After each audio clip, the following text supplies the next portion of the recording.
Chief election commissioner Gyanesh Kumar. Chief election commissioner అంటే central election కమిషన్కి head అనుకోండి. ఈయన పేరు జ్ఞానేష్ కుమార్. ఈయన కథ ఏంటి, ఈయన కమామిషు ఏంటి అనేది మీకు వీడియో ఎండింగ్లో చెప్తా. అయితే ఈయన రాహుల్ గాంధీ ఓటు చోరీ అని చెప్పని ఒక ఉద్యమం చేస్తున్నాడు. దానికి సంబంధించి వీళ్ళందరినీ ఎండగట్టడం జరిగింది. అయితే వీళ్ళు ఇంకా సమాధానాలు చెప్పకుండా, అంటే ఇన్ని రోజుల తర్వాత ప్రెస్ మీట్ పెట్టి ఈయన మాట్లాడటం జరిగింది. ఈయన మాట్లాడిన పాయింట్స్లో మెయిన్ పాయింట్స్ నేను మీకు చెప్తాను. Point number 1, Rahul Gandhi CCTV footage మీరు ఎందుకు డెస్ట్రాయ్ చేస్తున్నారు అనేది అడిగాడు. దానికి ఏనేం సమాధానం చెప్తాడో వినండి ఒకసారి.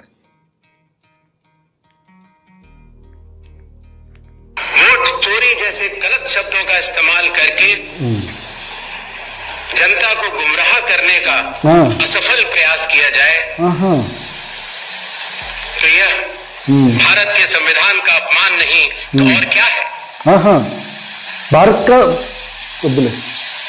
जहां तक कि मशीन रीडेबल मतदाता सूची का सवाल है, माननीय सुप्रीम कोर्ट क्या बोला 2019 में ही कह चुका है क्या बोलते कि यह मतदाता की निजता का हनन हो सकता है। ఎట్లా voter privacy can be breached. ఓసీఆర్కి సంబంధించి ఎందుకు మీరు మెషిన్ రీడబుల్ డేటా ఎందుకు ఇవ్వట్లేదు అంటే దానికి ఇది అంటే బ్రీచ్ అవుతుంది, ప్రైవసీ బ్రీచ్ అవుతుంది. అంటే వ్యక్తిగతంగా వాళ్ళ యొక్క ప్రైవసీకి భంగం కలుగుతుందంట ఆ డేటా ఇస్తే. ఓకే చెప్పండి. हमने कुछ दिन पहले देखा कि कई मतदाताओं की फोटो उनकी अनुमति के बिना मीडिया के समक्ष रखी गई। ఓకే उनकी अनुमति ఈయనంట కొన్ని రోజుల క్రితం చూశాడంట, కొంతమంది ఎవరైతే ఓటర్లు ఉంటారో ఆ ఓటర్ల యొక్క ఫోటోలు వాళ్ళ అనుమతి లేకుండా మీడియా ముందు ప్రవేశపెట్టారంట. అది చెప్తున్నాడు ఆయన. मीडिया के समक्ष रखी गई, उनके ऊपर आरोप लगाए गए, వాళ్ళ మీద ఎలిగేషన్స్ చేశారు, వాళ్ళు యూజ్ చేసుకున్నారంట. क्या अपनी माताओं बहुओं మన తల్లులు सहित किसी भी मतदाता की सीसीटीवी वीडियो चुनाव आयोग को साझा करनी चाहिए क्या? हाँ करनी चाहिए జ్ఞానేష్ కుమార్ జీ, करनी चाहिए. అంటే ఈయన ఏమంటాడంటే మన తల్లులు, మన భార్యలు, మన బిడ్డలు, ఆడపిల్లలు యొక్క సీసీటీవీ ఫుటేజ్లు ఎలక్షన్ కమిషన్ బయట పెట్టాలా? బాబ్బా ఏంటిదంతా మోదీ గారి ట్రైనింగా? ఎలక్షన్ కమిషనర్ గారు మోదీ గారి ట్రైనింగ్ అనుకుంటే ఇదంతా. అంటే వ్యూవర్స్కి చెప్తున్నా, చూసారా అసలు సీసీటీవీ ఫుటేజ్ డెస్ట్రాయ్ ఎందుకు చేస్తున్నారు అనేది ప్రశ్న. కారణం ఏంటి? నిజంగా ఆ వ్యక్తి వచ్చి ఓటేసాడా లేదా అనేది వెరిఫై చేసుకోవడం కోసం. కరెక్ట్. ఇన్ ఫస్ట్ ప్లేస్ ఈయన ఏమంటాడు, ఎమోషనల్గా దీన్ని, అంటే క్వశ్చన్కి ఆన్సర్ చెప్పట్లే, టెక్నికల్ ఆన్సరు, దాన్ని ఎమోషనల్గా తీసుకెళ్ళి మన తల్లులు, మన భార్యలు, మన బిడ్డలు వాళ్ళ యొక్క సీసీటీవీ ఫుటేజ్ ఎలక్షన్ కమిషన్ మీ అందరికీ ఇవ్వాలి. అసలు ఇన్ ఫస్ట్ ప్లేస్ అంత ప్రైవసీ కోరుకున్నవి ఆ రూముల్లో కెమెరాలు ఎందుకు పెట్టారు? అంటే ప్రజల్ని మోసం చేద్దాం అనుకుంటున్నారు. అంత ప్రైవసీ కావాలనుకున్న వాళ్ళు ఫస్ట్ ఆఫ్ ఆల్ సీసీటీవీ ఎందుకు పెట్టారు? అంటే సీసీటీవీలు పెట్టడం కరెక్టే, కానీ ఆ సీసీటీవీలో ఏముంది, నిజమా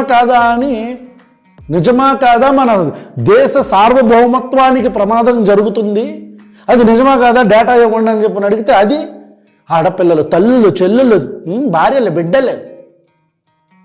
ఇది పాయింట్ నెంబర్ 1.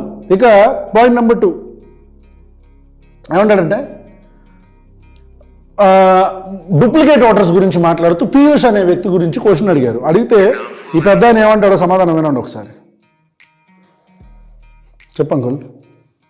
या किसी के कहने से ఎవరైనా చెప్తే कि पीयूष जी के नाम के, अगर आपको अंदाजा न हो तो अगर पीयूष जी के नाम को अगर आप 100 करोड़ में सर्च करेंगे तो आपको हजारों लोग मिलेंगे. కోట్ల మందిలో పీయూష్ అనే పేరుతో మీరు సెర్చ్ చేస్తే వేల మంది వస్తారంట. ఓకే. अब कौन से पीयूष जी का नाम काटा जाए, ఇప్పుడు ఏ పీయూష్ నేమ్ తీసేయాలి అని అడుగుతున్నారు. अगर इसको जल्दीबाजी में किया जाएगा तो किसी भी मतदाता का नाम गलत कट सकता है, आपकी जगह किसी और का कट जाए. ఒకవేళ తొందరలో ఏమన్నా చేసేస్తే తప్పుడు పీయూష్ అనేవాడు ఓటు పోద్ది, అది తప్పైపోద్ది కదా అంటారు పెద్ద మనిషి. इसलिए शायद पिछले 20 सालों में टेक्नोलॉजी तो थी, लेकिन टेक्नोलॉजी का उपयोग करके किसी का मतदाता सूची से नाम काटा जाए, ये गलत होगा. టెక్నాలజీ ఉండగానే మనం దాన్ని పెద్దగా ఉపయోగించలేదు, ఎందుకంటే తప్పుడు వ్యక్తి ఓట్లు తీసేయచ్చు అనేది ఏం చెప్తున్నాడు. అంటే నాకు అంటే ఇంత క్లోనరీ, అంటే నేను ఎందుకు అంటున్నానండి ఈ మాట క్లోనరీ అంటే, ఇంత జోకర్ మెటీరియల్కి సంబంధించి నేను ఆయన అనట్లేదులే, I'm not talking about commissioner, election commissioner. కానీ ఈ మాటలు వింటే అలాగే ఉంటుంది. ఏంటి, కొన్ని కోట్ల మందిలో వేల మంది పీయూషులు ఉంటారు, కరెక్టే, ఎందుకు తప్పేముంది దాంట్లో. కానీ వేల మంది పీయూషుల్ని ఫిల్టర్ చేసే కదా మనం ఓటర్ కార్డు ఇస్తాం. ఎట్లా అన్ని వేల మంది పీయూషులకి ఇంటి పేర్లు అన్నీ ఒకటే ఉంటాయా? పోనీ ఇంటి పేర్లు కూడా ఫిల్టర్ చేద్దాం, ఇంటి పేర్లు అన్నీ ఒకటే ఉంటాయి, అందరి పీయూషులకి తండ్రి పేర్లు కూడా ఒకటే ఉంటాయా? మాకు తెలవదులే చెప్తే. అందరం పీయూషులకి డేట్ ఆఫ్ బర్త్లు సేమ్ ఉంటాయి, తండ్రి పేర్లు సేమ్ ఉంటాయి, అడ్రస్లు కూడా సేమ్ ఉంటాయి, అడ్రస్లు కూడా. అంటే ఇది క్లౌనరీ కాదా? సెంట్రల్ ఎలక్షన్ కమిషనర్ మాట్లాడుతున్న మాటలు ఇవి. నేను ఇందా ఫస్ట్లో చెప్పాను ఈయన అసలు రంగు ఏంటి అనేది, ఇది నేను మీకు లాస్ట్లో చెప్తా. చూడండి లాస్ట్ దాకా. ఇక third point I tell you. Third point అతను ఏమంటారు, ఐ టెల్ యూ 1 సెకండ్.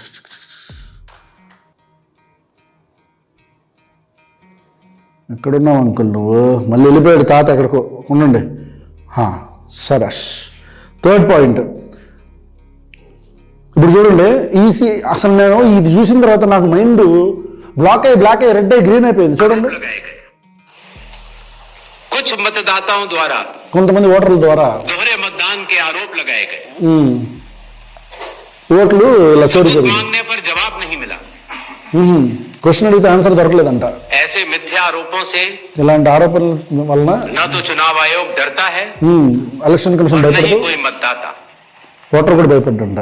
ఏంటిది? ఇది ఒక ఇండిపెండెంట్ బాడీకి సంబంధించిన ఒక లాంగ్వేజా? మేము ఇలాంటి ఆరోపణలకు భయపడం. ఇది బీజేపీ తోలుబొమ్మలాగా ఉందే ఈ ప్రెస్ మీటు. బీజేపీ తోలుబొమ్మ పెట్టినట్టుంది. బీజేపీ ఇట్లా పైనుంచి ఇట్లా ఆడిస్తుంటే కింద నుంచి చేతులు కాళ్ళు ఊపుతున్నట్టుంది. ఇది కాదా? మీకు అనిపించలేదా? ఇలాంటి ఆరోపణలకి ఎలక్షన్ కమిషన్ భయపడబోదు. ఇది ఒక ఇండిపెండెంట్ అటానమస్ బాడీ అయిన సెంట్రల్ ఎలక్షన్ కమిషన్ మాట్లాడుతున్న లాంగ్వేజ్. డెమోక్రసీని ఏం చేసి పెట్టారా నాయన మీరు? ఇది చూడండి, ఒక ఆయన క్వశ్చన్ అడిగాడు చూడండి, ఆ క్వశ్చన్కి పాపం సమాధానం కూడా లేదు. ఆయన ఏం క్వశ్చన్ అడిగాడు వినండి. అద్భుతంగా అడిగారు ఒక ఇద్దరు జర్నలిస్టులు. దాంట్లో ఫస్ట్ జర్నలిస్ట్ క్వశ్చన్ మీకు వినిపిస్తా.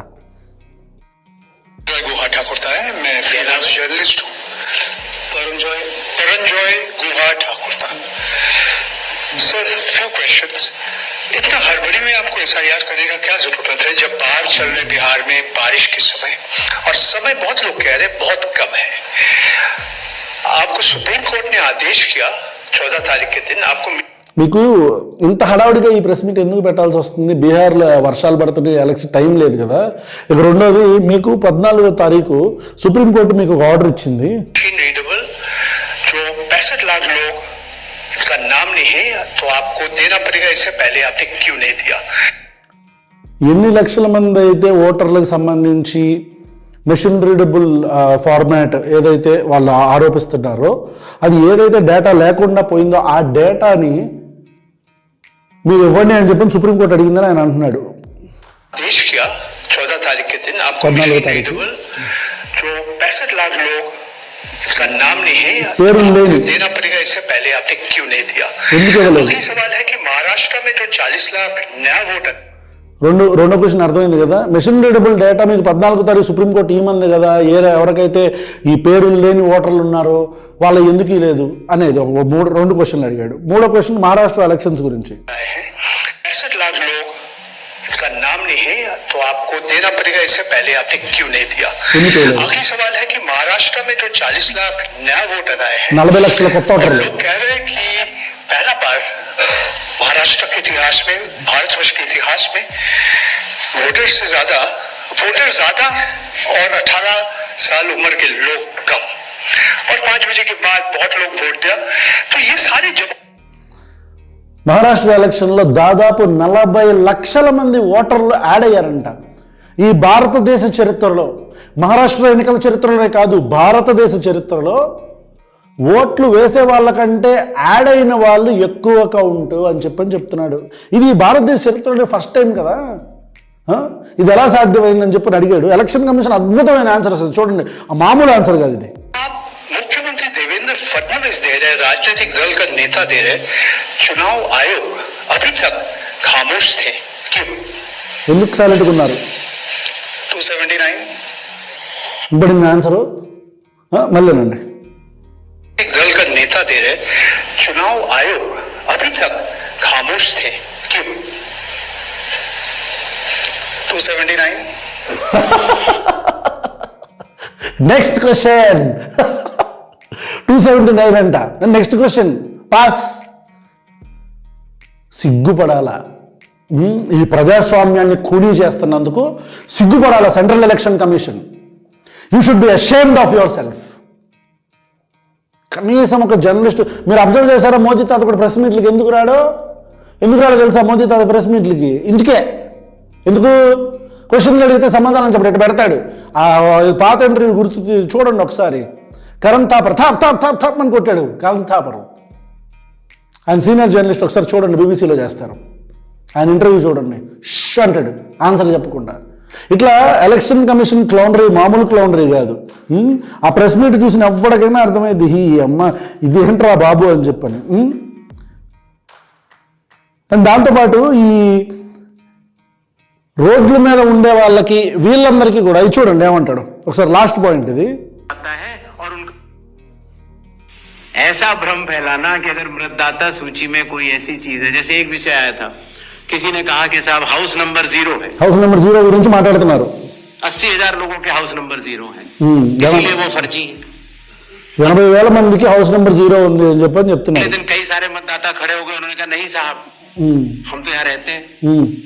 तो आपके थ्रू मैं जनता को बताना चाहता हूँ कि हर पंचायत और हर म्यूनिसिपैलिटी में వాళ్ళంటే 80,000 మంది చెప్పారంట. లేదు సార్ మేము ఎక్కడ ఉంటామని చెప్పారు, నోటి మాట చెప్పారంట. మంచి ప్రూఫ్ కదా. అయితే నేను చెప్తున్నాను, ప్రతి సంవత్సరం పంచాయతీల్లో మున్సిపాలిటీలో అదే కంపల్సరీ ఏం కాదు. మీ ఇల్లు ఉండి కూడా మీ మున్సిపాలిటీలో కావచ్చు, మీ ఇలాకాలు మీ పంచాయతీలో కావచ్చు, మీకు ఇల్లు ఉండి కూడా ఇంటి నెంబర్ ఉండాల్సిన పెద్ద ఆవశ్యకత ఏమీ లేదు అంట. ఓకే చెప్పండి చూడండి, బాగుంటుంది. चुनाव आयोग जो कि एक मतदाता को ढूंढ कर उसका वोट डलवाता है. ఇవన్నీ కాదు. ఏమంటాడంటే, అమ్మో ఏమొచ్చిందేంటి అనిత, ఇవన్నీ కాదు. ఆయన ఏమంటాడంటే సింపుల్గా ప్రతి ఇంటికి ఇంటి నెంబర్ ఉండాల్సిన అవసరం లేదు, 0 అని వేసుకోవటమేనంట. ఎంత మంచి పద్ధతి గల ఆన్సర్ ఇది, ఎంత మంచి స్టేట్మెంట్ ఇది. ప్రతి ఇంటికి ఉండాల్సిన అవసరం లేదంట నెంబరు. 0 అని 999 అని ఇట్లా ఉండొచ్చు అంట. అది ఈసారి నుంచి మీకు ఒకవేళ మీరు ఇల్లు కట్టుకుంటే మీరు కొత్తగా నెంబర్ ఏం అవసరం లేదు.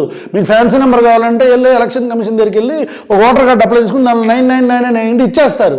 ప్రతి ఇంటికి అవసరం లేదన్నారు కదండి సెంట్రల్ ఎలక్షన్ కమిషన్. ఇదిగో మా ఇంటికి లేదు నెంబర్ అని చెప్పండి, ఫ్యాన్సీ నెంబర్ ఇస్తారు.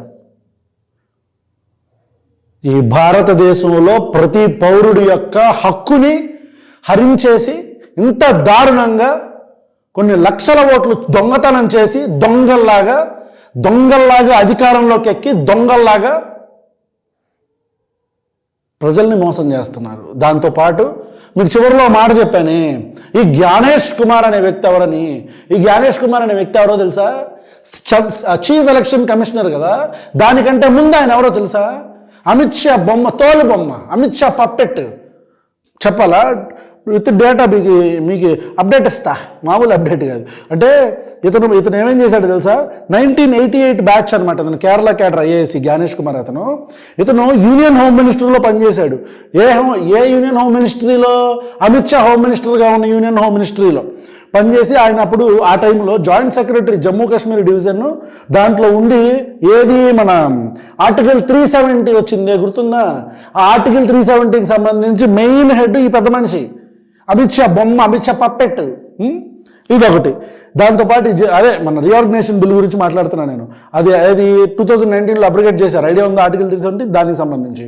దాంతోపాటు 2020లో ఈయన కంటిన్యూ చేస్తూ అమిత్ షా ఆఫీస్లోనే కంటిన్యూ చేస్తూ అయోధ్య డెస్క్, హోమ్ మినిస్ట్రీలో అయోధ్య డెస్క్లో ఉండి ఈ శ్రీరామ జన్మభూమి తీర్థక్షేత్ర ట్రస్ట్ ఉంది చూసారా, దాని కన్స్ట్రక్షన్ అంటే రామ మందిరం కన్స్ట్రక్షన్కి సంబంధించి శ్రీరామ జన్మభూమి తీర్థక్షేత్ర ట్రస్ట్ లీడ్ చేశాడు. ఎవరనుకున్నా? Chief election commissioner Amit Shah తోలు బొమ్మ, rubber stamp. Additionally, in May 2022, when Amit Shah became the Minister of Cooperation, Kumar was appointed as Secretary of the Ministry of Cooperation, again serving under Shah until his retirement on 31st January of 2024. 2024 31 జనవరియో తారీఖు తను retire అయ్యేదాకా అమిత్ షా దాస్య సంకలాల తెంచుకోలేక అలా పాపం బిగుసుకుపోయాడు ఆయన. తర్వాత మెల్లిగా chief election commissioner అయిపోయాడు. ఇప్పుడు అతను ఓటు చోరీ గురించి అన్నీ మీకు దమ్ముంటే భయపడదు. భయపడ్డ డైలాగ్, బాలీవుడ్ డైలాగులు ఏమన్నా? సో ప్రజలారా అర్థం చేసుకోండి, మన ఓట్లని దొంగతనం చేసి అందలం ఎక్కిన ఈ కూటమి ప్రభుత్వం కావచ్చు, భారతీయ జనతా పార్టీ ప్రభుత్వం కావచ్చు, వీళ్ళు మనల్ని మోసం చేసి ఎక్స్పోజ్ అయిపోయిన తర్వాత ఏం చేయాలో తెలవక ఇప్పుడు మన అమ్మలు, మన చెల్లెళ్ళు, మన ధర్మం, మన దేవుడు అనంటారా? ఇంకా బయటకు వచ్చారండి, ఇంకా అనండి, చూస్తాం మేము.